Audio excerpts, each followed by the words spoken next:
Hi. Hey, So Jen and I are having issues. So if you're watching this show right now and you hear me echo, please tell me. I can hear a slight one. There's a little bit of an echo now all of a Oh, sudden. you guys can hear We couldn't when we were preparing, we swear. Yeah. it. Actually, it's gone now. We'll just do it. We got this. Yeah. I don't know if they froze or if they're crying, but I know. I think they froze actually. They froze in like a crying position. Okay, we're good.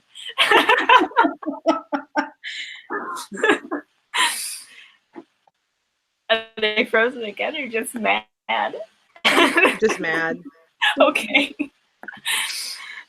Hi. Hey. I'll let you guys talk. All right. Well, hey, we're back. Another week in a row. That's cool for us. So I guess just a reminder about the t-shirt fundraiser. Check out our Twitter, Facebook. We should have links to that. Make sure, get one for you, get one for your neighbor, get one for your boss, get one for your cat. I don't know, just, get one. So, or I guess we can go right into it. Karen, did you want to start? Should we do the national team or NWSL? National. Right? Yeah, we can do the national team first. Get that out of the way. The U.S. women's national team beat Mexico 2 days ago. 3-0. Goals by Tobin Heath, Mallory Pugh, and Kristen Press. If you want to go into some things that you found interesting about the game, stuff you want to talk about? Yeah, I can start off. One thing that really struck me about the game is ESPN not seeming to understand this national team. They talked about how during the second half at one point, they're like, yeah, before the game, we looked up what the USWNT's biggest margin of victory was. And it's like, I know Mexico's not the greatest. I know they didn't qualify, but we were not going to score 15 goals on them. That's ridiculous. And then, so that one, that struck me. First half started slow as usual, which I wasn't too worried because, and I think I tweeted this, we started slow, but we have a super sub in Carly Lloyd. Mm-hmm. We obviously have the talent.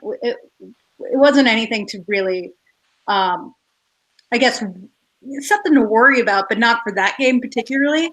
So I kind of posed the question, yeah, we're going to be fine for now. We're going to be fine for, the group stage, of course. Mm-hmm. But what happens when we get into the knockout round? Are we going to be able to recover from a bad first half? Mm-hmm.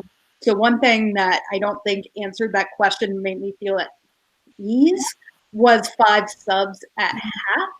Obviously, and that's a good point somebody made, not wanting to risk injury and stuff like that. But, obviously this team is lacking some chemistry right now, and it has for a long time.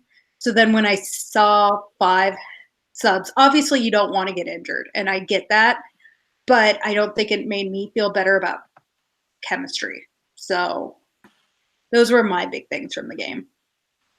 Yeah, and it also seems like finishing is still kind of a problem. And that's not super fun. I think the first goal, wasn't it off of a Mexico, like they had some sort of problem at the back and they miscleared or something, and then Tobin pounced on it. Mm-hmm. So it's good that we can capitalize on goals like that from people like Tobin Heath or maybe Alex Morgan, Rapinoe, but like the goal generating was not great, especially in the first half, like you said. And then, of course, like Pugh's goal, Press's goal was from outside of the box. I think that was really cool.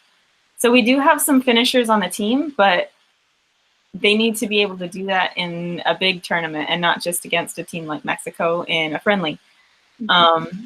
And again, people were talking about, oh, well, nobody wanted to get, injured, and that could play a factor in how slow it was. But I don't know. I'm not filled with a huge amount of confidence, both in the back line and in finishing at this point. I do think that they have it in them to to at least, I don't know, maybe hopefully get into the final. Whether they can finish against a team like France, we'll see. But I'm a little bit nervous. You guys want to try? Yeah. So I muted our sound. Nod if you can hear me, but no echo. Okay, great. So we're gonna just mute you two, and we're gonna talk, and then when you talk, I'll unmute us, and I'll like nod and say, "Go! You start talking now." Great. We'll do this for now. Hopefully that works. If you hear an echo, if you're in the chat, let us know. So Jen and I actually went to the game. It was hot. Shout out. Didn't see her in the chat yet, so I don't know if she's here, but shout out to Frogger Chica, who we met. That was cool. She came up and said hello to us while we were waiting in line. I echo a lot of what you two said. I was listening while trying to do logistical stuff, but I liked Mewis starting and getting a full 90. That's something I thought was pretty cool. I don't know if I had read afterwards that I guess they were trying to manage Haran's training load, so I don't know if like Mewis will start in the World Cup, but I didn't hate it. As far as it's interesting to see you guys comment about Carly's offside goal, because we really couldn't tell, and it happened right in front of us if she was offside or not. Interesting that I'm seeing Danielle thinks she happened on purpose. I don't know. I will say, I don't know if you want to talk about Mexico a little bit, because you had made a comment about Santiago specifically. Like, yes, I know you said someone had said that's where the first goal happened. Santiago made a really poor clearance. But yeah, do you want to comment a little bit on the game? 4 years ago, Santiago, we probably would have gone 8-0 because some of those saves that she made, she would not have made 4 years ago. So props to her for continuing to grow and develop as a keeper. Yeah, Tobin. I mean, I'm always happy with Tobin scoring. I think she had great field presence, even when she was playing left back. Questions about that, but Jill Ellis is gonna Jill Ellis. Yeah, it was cool to actually be there. If anybody else was there, you kind of got to see a lot going on. We saw their final send-off celebration, which was cool, minus the fact that Tobin was the only one who didn't get a hometown shout-out.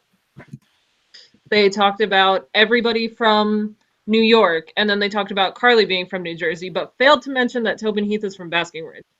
I was a little bit salty about that. But otherwise, it was really cool to see. They had Abby and Sunil there for their Hall of Fame induction ceremony. We got to hear Pete Dupree play the harmonica. So that was awesome. There was just a lot of really cool things that, as someone who's been to quite a few national team games, they seem to have a lot more for the fans in this particular game. So that's cool to kind of see that development happen. We have more about the actual game to talk about, because I need to talk about Sunil if we don't. Yeah. All good? I can talk. Okay, I'm like, I can't hear you so great. Yeah. So I saw on Twitter, Jen mentioned that they honored Abby and Sunil at halftime about being inducted into the Hall of Fame. And they were the only two. Abby was the only player that was inducted. And I guess it's something to do with the voting. You need to have 2/3 of the votes or whatever. And there was some media presence.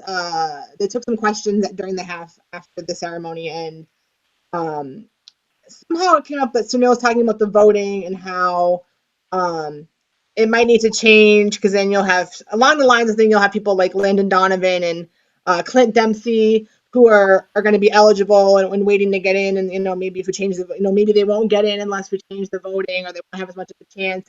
And then he said Clint Dempsey and Landon Donovan, and then he said whoever on the women's side. Whoever on the women's side.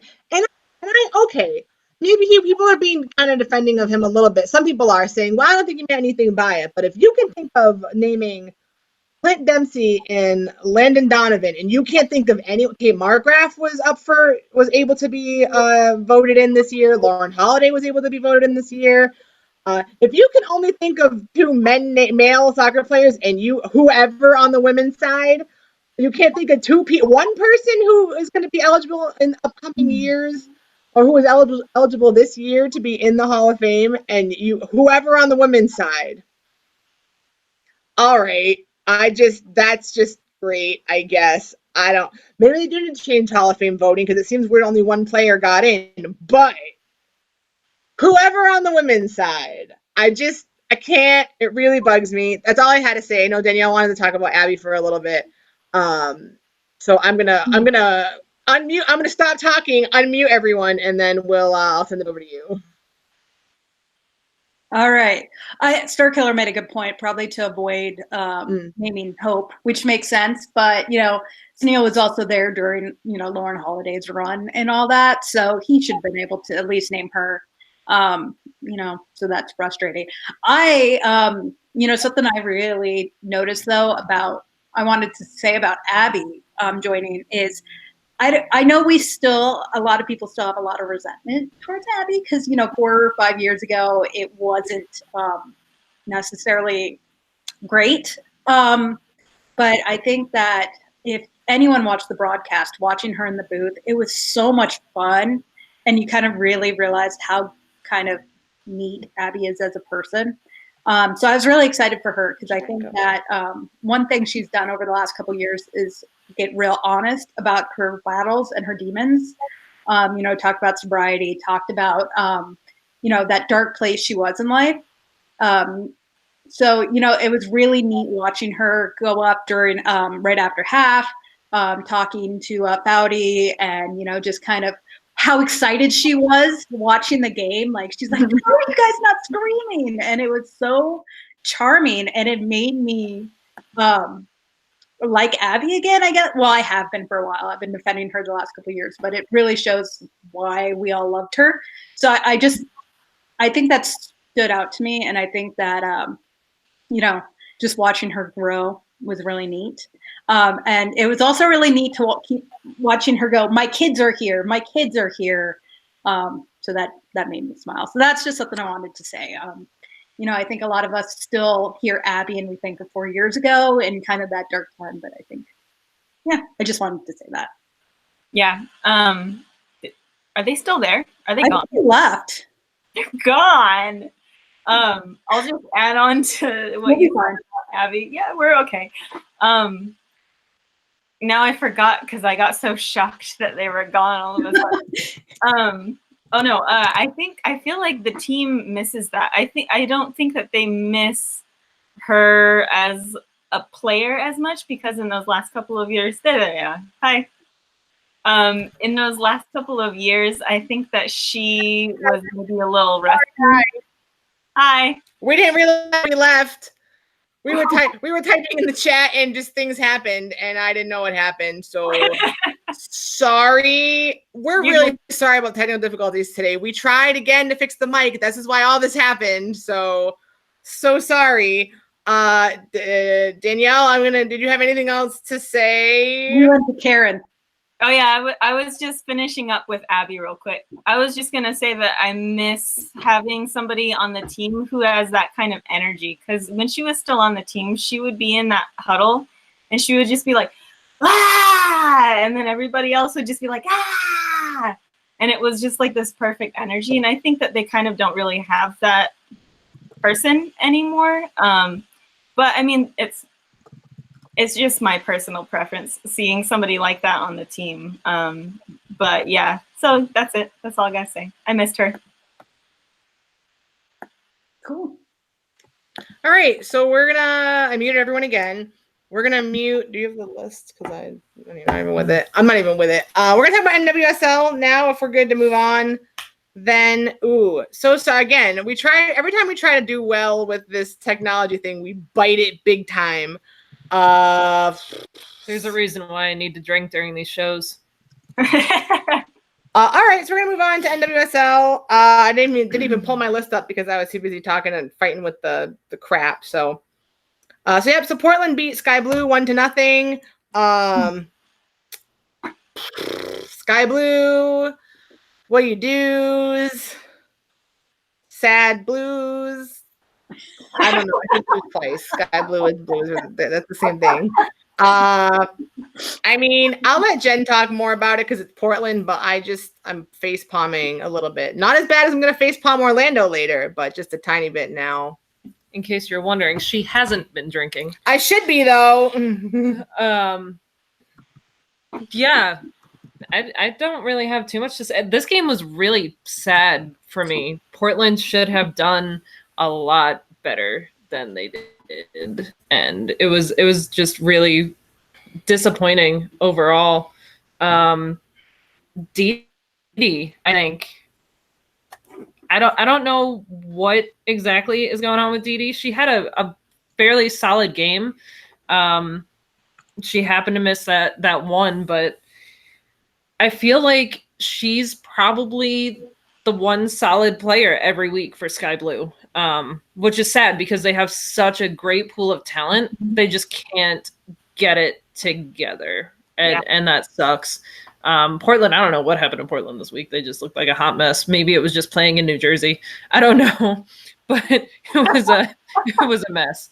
So hopefully this is not indicative of either team's performance throughout the rest of the World Cup time when they're missing their national team players, because we're going to have a lot of boring games if that's the case.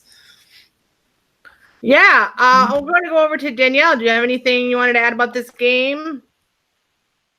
Can I talk? All right. Not really a lot to add. I think that Portland's going to be fine, though. During the World Cup break, it's Portland, it's New Jersey. It's always just one of those where it's like, between those two teams, always has been. So I'm not sure it's indicative. Hopefully, I'm keep rooting for Sky Blue to, though, kind of get their shit together. So we'll see. There we go. Yeah. Oh yeah, just talking. Karen, anything you wanted to add about the game? No, I'm good. Okay. Go on. It was Sorry. boring. That's really I was just bored. That's all I gotta say. Yeah. Star Killer said something about Simone Charlie. Yes, that was something that I forgot to mention. That Yes. she had a really good debut, almost scored a goal. Yeah. Had a really solid game. So right on. I got my list up now. I'm with it a little bit. So we're gonna just move on. I'm gonna just fake it till we make it. Again, thank you all for your patience. You rock. Sorry, we're a hot damn mess. It's really just me. Everyone else is fine. It's just we're kind of just a mess. Jen by association, but it's really just me. So Utah beat Orlando 2-0. The first thing I noticed, and I tweeted this, so if you follow me on Twitter, you may have seen this, but when you literally when you look at the starting lineups for Utah and Orlando, minus their World Cup players, it's just night and day. Like, you look at how many players are left for Utah, and you're like, wow, they got a pretty good team still. Sweet. And then you look at Orlando, and you're like, no disrespect to any of the players, but you're like, what? So it has nothing to do with the players. It just is a lot of them are new or like replacement players or inexperienced on a professional level, perhaps. And they haven't had time to gel with like anybody. So I don't know. She's eating my shoes. The cat's eating my shoes. Which is great. So I don't know, man. Amy Rodriguez scored again for the 4th game in a row. Nailed it. Also, Mackenzie Doniak scored. It was like one of her first games back, like since 2017. She'd missed the whole 2018 season. She hadn't actually scored a goal since 2016. I think I saw a stat on that somewhere. So good for her. Yes, Utah won by a score larger than 1-0. And Orlando, I just don't know. They have 1 point all season and 0 wins. That's what 1 point means. And they just looked like not great. Do you have anything you want to add before I unmute us and turn it over to the folk? Sure, real quick. A-Rod needs to go back on the national team because at least someone can finish. But also, I'm not sure what Karen's trying to tell me. I'm agreeing with you. I'll get back to you in a minute. Y'all are muted, so we don't hear the echo, so I can't hear you. I have no idea what's going on down there. There's some pointing. Karen's agreeing with us. Okay. Yes. Thank you. But also, what is up with Paquette and Labonta? Like, are they having like a hate fest? Like, Danielle's got stuff to say. Danielle and Karen have a thing to say about that, I'm sure, and we'll get to them. But go for it. Also, was there an elbow to the face? Because people are like not defending Labonta, but they're like, well, Pickett threw her elbow in her face. I don't care if she did. You don't kick people's shins out like that. That's bad. I'm going to go to Danielle. When you are like big on the screen, then you're good to talk. So there. And, and Labonta won player of the match for Utah after that, and that's just whack. That's crazy to me, and I don't understand how that happens. Anyways, go ahead, Danielle. I can't see myself when I'm big on the screen. Oh, okay. I guess the thing with Lowe is even if you get elbowed in the face, retaliation always gets the worst punishment. That's that's always been a thing. If she did, I understand getting upset. I haven't seen the elbow, so I guess I have to run under the assumption that it didn't happen, I guess. I really like Lowe. I've had a lot of chance, but, not cool. I think that was a really bad move, and I didn't like it. But, even good people have bad days. Doesn't make it right, and, you have to serve your punishment for it. Somebody brought up in the chat, and this is a good point. I think the worst part about all of that is that Utah had her win player of the match afterwards, because hello, tone deafness. Like, I saw that on Twitter. I was like, you have to be kidding me. Because Utah knows. They knew. You don't do that. And I've really tried to stop being really hard on Utah. I've moved on. I'm growing as a person. But what the heck, So that's my big thing is even if she got elbowed, doesn't make it right. Karen, did you have anything you wanted to add to that? No, I mean, you guys said it all. There's no reason to retaliate even if you do get elbowed, and I didn't see any elbow. So, nope, not cool. There is another view on Twitter. I have to find the tweet, but someone did tweet it from like the opposite angle, like the face on angle to them. If there was an elbow, it did not seem intentional, like at all. Even that angle's hard to see. If I can find it, I'll tweet it from our account. I don't think it was a malicious thing. Certainly didn't warrant like getting your legs hacked out from under you like that. That could hurt people. And the ball was nowhere near there. I haven't seen anything yet as if the disciplinary committee will take that up and rule on that. I would say if they didn't, I would be shocked. I would imagine if they do, I haven't quite figured out yet if the disciplinary committee reviews things on their own or if there has to be a complaint about it. I don't know if there has been a complaint about it yet.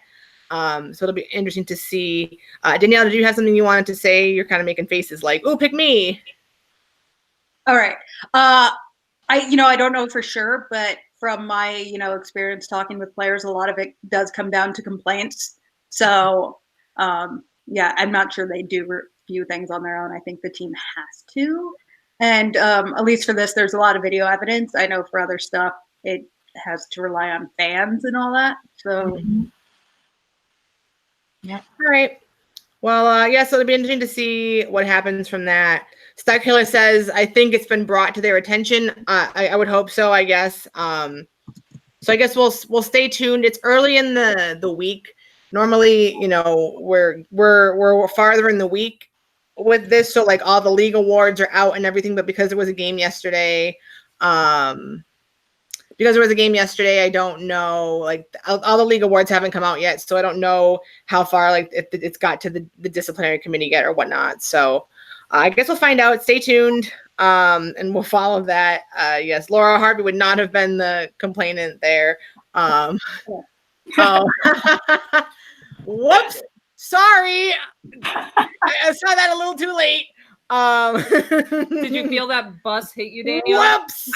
Sorry. I'll just back that bus back over. I didn't know you could do that, to be honest, anyway, so I'm so sorry. The elbow, I was going to say if there's an elbow, that's where it came back. I didn't say it right. I don't care if you can't hear me. Message retracted. Don't snitch on me.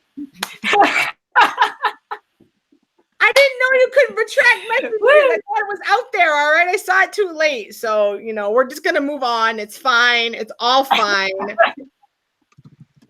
Washington beat Chicago 2-0.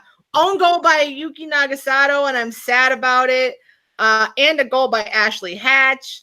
I really, really think that I was really hopeful that Nagasato would own it in Sam Kerr's absence, and it didn't happen. And I think they mentioned on the broadcast that a lot of her assists had been to Sam Kerr.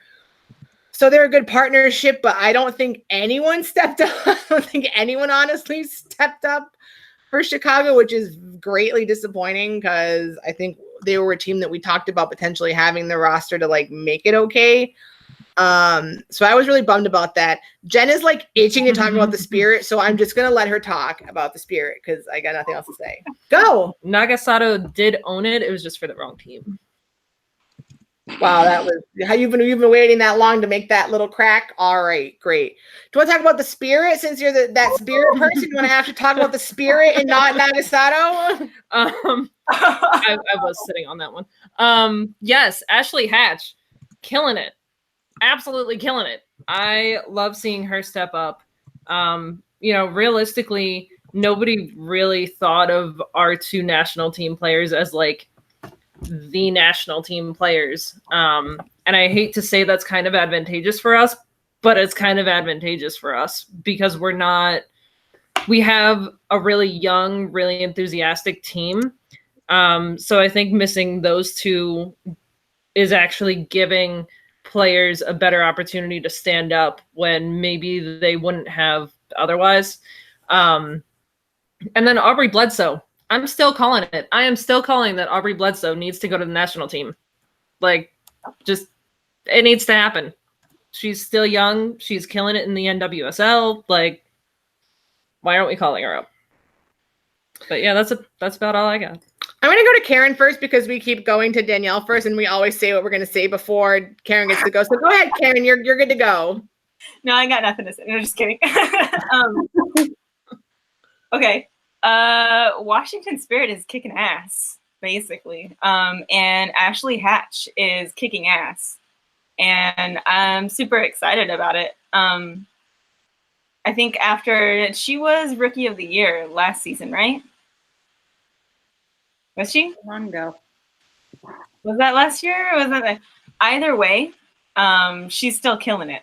So congrats to her. And also, I think I agree about national team players being missing. I think that is going to affect Chicago worse than a lot of teams because Ertz is a big deal for that team. She's kind of like the backbone, and without her being there, they don't have anybody controlling that midfield the way that she can.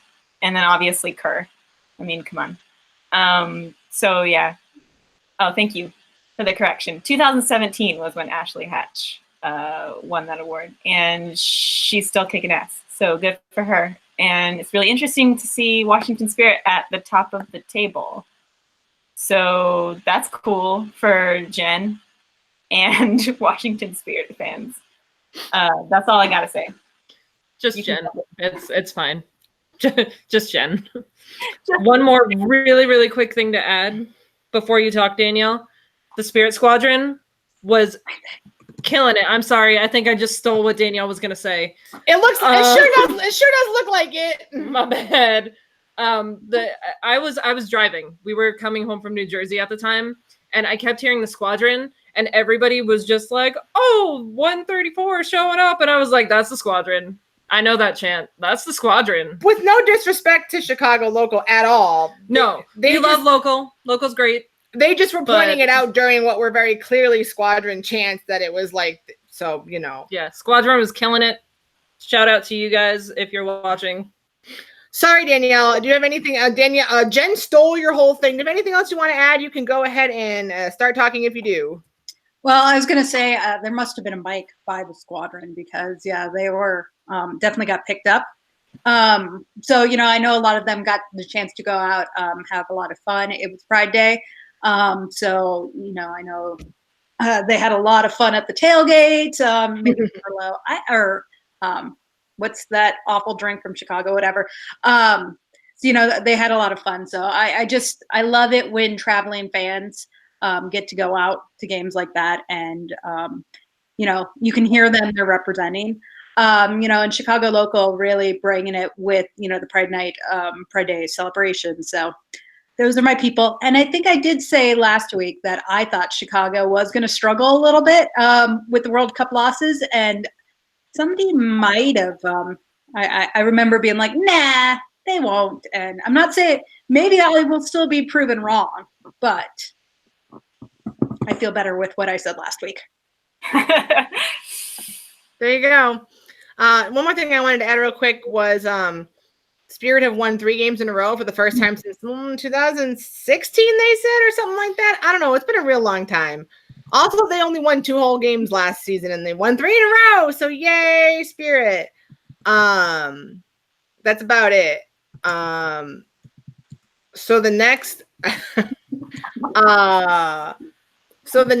game, that game yesterday, the Reign beat the Courage 2-1 with goals by Brittany Balser, Shay Groom, and Abby Urseg. I'm going to go last this time, and I'm actually going to go to Karen first because I think she is just – did I say Brittany? Bethany. So sorry. Bethany Balser.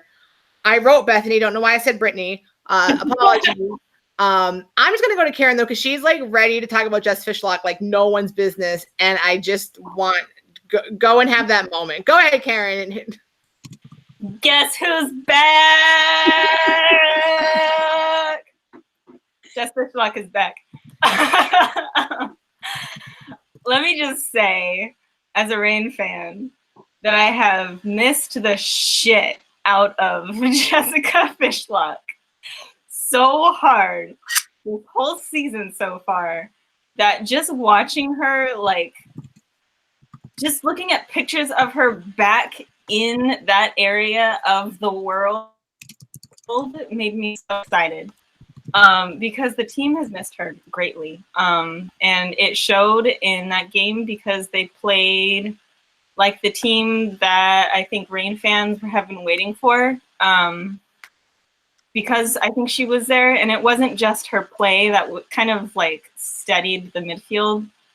You can see her like arguing with the ref and like her arms like this, and that was totally missing from the team. Like the team didn't have that like passion that I always expect from them until she was on the field. All of a sudden it was like they got brought up the level. And I keep talking about Bethany Balser because she is proving to be like a gift for that team. Whether she starts or whether she comes off of the bench, she creates goals, she scores goals, and she is also a defensive forward, which is cool. And just, this is going to sound really mean, but Jodie Taylor not being on the squad might end up being a good thing because she's not starting and she hasn't been, she's not starting, that doesn't even make sense. She has not been capitalizing on any of her chances, and she's offside like every 2 seconds. And there were a couple of offsides called against the team, but not like 13,000. So I think with Balser taking Jodie Taylor's place and then having a couple of other people who could come off the bench and not having Jodie Taylor there has been like a godsend for this game. And I'll let somebody else talk about North Carolina because Yeah, I've done my rain thing. Hopefully Ben Yanez is okay. She got taken off with that injury in the last 2 minutes of extra time. So we haven't heard anything, I don't think, about whether she's okay or not, but we'll see. So yeah, this, because rain cannot All right, handle. Danielle, I'm going to go to you next. You don't have to necessarily talk about North Carolina if you don't want. I know you can. I can also. But I'm going to go to you. So go ahead and go for it. All right. So I think that my big thing is I was surprised when I saw the score. I wasn't able to watch the whole thing, but I was surprised when I saw the first goal and the second that I wasn't. Just Fishlock being back is just tremendous help. And I've been preaching. I've been telling Karen, Latco's teams start slow, and I think that hopefully that for Reign fans that this is the start of a run for it, because I really like these players. It was great to see Shea score, and I think it was a very Shea Groom goal, because she didn't quit, and I think that's why we love Shea Groom, or why you hate Shea Groom, because she doesn't quit, and sometimes it can be annoying, but if she's on your team, you love it, and I love Shea. It did get a little nerve-wracking, when Urseg scored right there at the end, because I saw every Reign fan on my feed going, oh, no, and then with the injury. I think the big thing is that, I'm not to take anything away from the Reign, but Caitlin Rowland's not doing well. And she's a good keeper. I've always liked her play. I know some other people haven't, but she's a decent keeper, and she's too good to have a performance like that. So something's off, and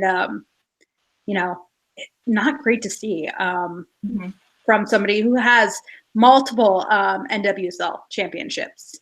So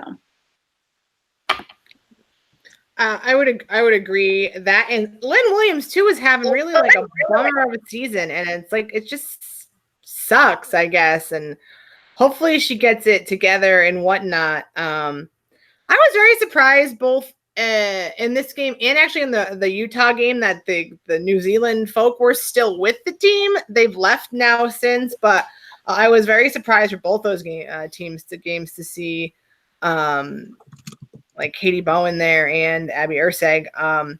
I'm a little concerned that the only goal that was scored was by Urseg, and now she's gone for the Courage. So that's a bummer. But anyways, I'd like to see, I don't know what Rowland's doing, and I don't know what Lynn Williams is doing. And I love Lynn Williams, so that's just crazy to me to be like Lynn Williams is having like a finishing or just offensive and total problem. So there's that. And if no one has anything else to say, we'll just move on quickly. So Jen has one thing to say, sorry. And then back to Danielle. 2 things. Jen, go for it. Well, we've kind of just talked about everybody that sucked. So I'm going to point out that Megan Oyster, former Spirit player, just crushing it. Absolutely crushing it. Mm-hmm. I am a really big Megan Oyster fan. So no matter what team she's on, I'll always celebrate her. Also, the NWSL, I think, submits all the information to Yahoo Sports for these broadcasts or live streams or whatever you want to call it.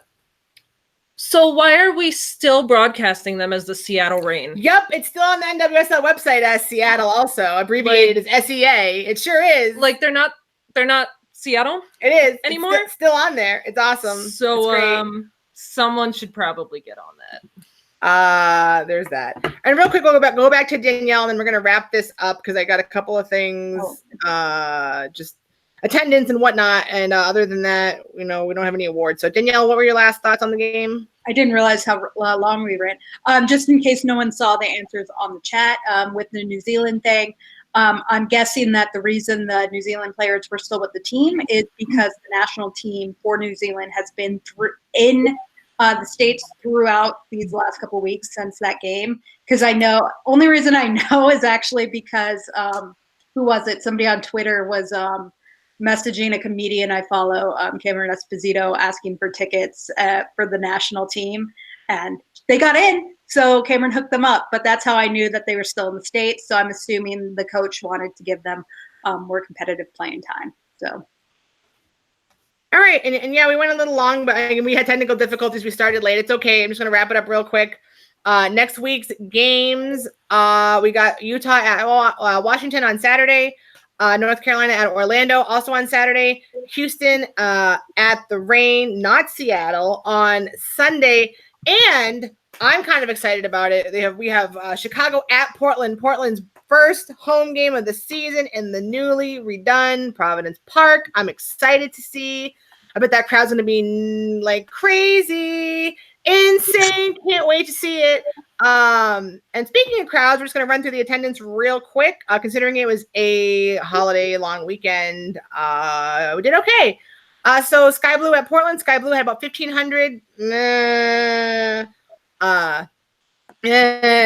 Okay. Utah versus Orlando in Utah had about 7,300. Chicago versus Washington in Chicago had almost 3,500. And then Reign versus North Carolina in Tacoma was about 3,000. Okay, cool.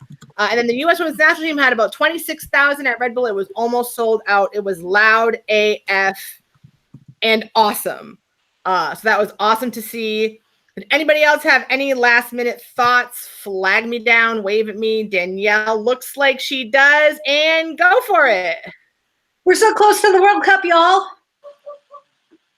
14 days. I'm going to look at new mics again this weekend, USB ones that don't go into like the crappy port, that don't go into like the audio jack port, whatever. So we're going to try again to fix this. Thanks for hanging out with us and being patient with our technical difficulties.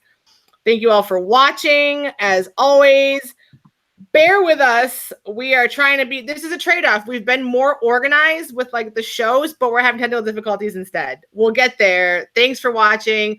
We'll follow our social media to see when we're going to be live next, and have a good night, everybody.